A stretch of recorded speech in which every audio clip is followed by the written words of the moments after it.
किसी फैक्ट्री कोई फैक्ट्री है, एक फैक्ट्री के 50 श्रमिकों की दैनिक मजदूरी इस सारणी में दिखाई दी गई है और आपको क्या निकालना है, तो आपको माध्य निकालना है। अगर ध्यान से देखें तो यहाँ पर माध्य निकालने के लिए बोला गया है। तो ठीक है, माध्य निकालने के लिए बोला गया है, तो हम लोगों के पास क्या होना चाहिए, एक सारणी होना चाहिए, है ना। ये जो दैनिक मजदूरी दे रखा है यही हमारा क्या है, वर्ग अंतराल है। ठीक है, और ये श्रमिकों की जो संख्या दे रखी है यही बारंबारता है, बारंबारता मतलब एफ आई है। ठीक है, अब हमको यहाँ पर एक्स आई निकालना है और ये ध्यान रखना है, तो यहाँ पर हमको क्या निकालना है, एफ आई इंटू एक्स आई निकालना है। क्लियर है, दैट्स क्लियर। अब हमको क्या, अब सभी मान को हम लोग जल्दी से लिख लेते हैं। 500 से 2 520, 520 से 540, 540 से 560, 560 से 580, 580 से 600। इस नीचे की कोई जरूरत नहीं है, इसको छोड़ देंगे। 12 बता क्या दे रखा है, 12 दे रखा है, 14 दे रखा है, 8 दे रखा है, 6 दे रखा है और 10 दे रखा है। एक्स आई का मान कैसे निकालते हैं एक बार समझ लीजिए, फिर आगे चलेंगे। देखिए, एक्स आई का मान निकालने के लिए ये 500 और 520 को जोड़ेंगे। 500 और 520 को आप जोड़ेंगे तो आएगा 1020। इसको हमेशा 2 से भाग देना है। जब इसको आप 2 से भाग देंगे तो 2 पंचे 10, उसका 2 एकम 2, 510 आएगा। तो आप यहाँ पर 510 लिख देंगे, 510 लिख देंगे। ठीक है, तो 510 हमने लिख दिया। लेकिन क्या हम लोग हर बार इन दोनों का मल्टीप्लाई करेंगे और फिर 2 से भाग देंगे? नहीं। आप एक काम करिए, इन दोनों के बीच में वर्ग अंतराल कितना है वो देख लीजिए।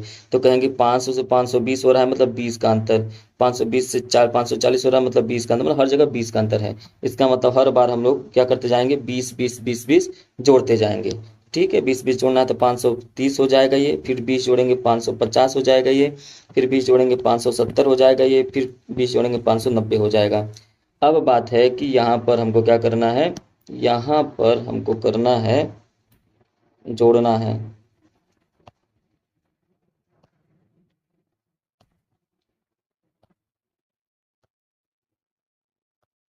ठीक है, तो यहाँ पर हम लोग क्या करेंगे, एफ आई इंटू एक्स आई, साफ दिख रहा है कि एफ आई इंटू एक्स आई दिख रहा है। तो एफ आई ये है, एक्स आई ये है, इन दोनों का गुणा करना है और ये जो है यहाँ पर लिखना है। उसी तरीके से 14 में 530 का, 8 में 550 का, 6 में सबको जोड़ जोड़ के उसके सामने लिखना पड़ेगा। तो सबसे पहले अगर हम 12 में 510 का गुणा करेंगे तो ये आ जाए 6120 आ जाएगा। 530 में 14 का गुणा करेंगे तो 7420 आ जाएगा। 8 में 550 का गुणा करेंगे 4400 आ जाएगा। 570 में 6 का गुणा करेंगे तो 3420 आ जाएगा। आपको गुणा करना पड़ेगा एग्जाम में। 590 में ये गुणा करेंगे तो ईजी है, 5900 आ जाएगा।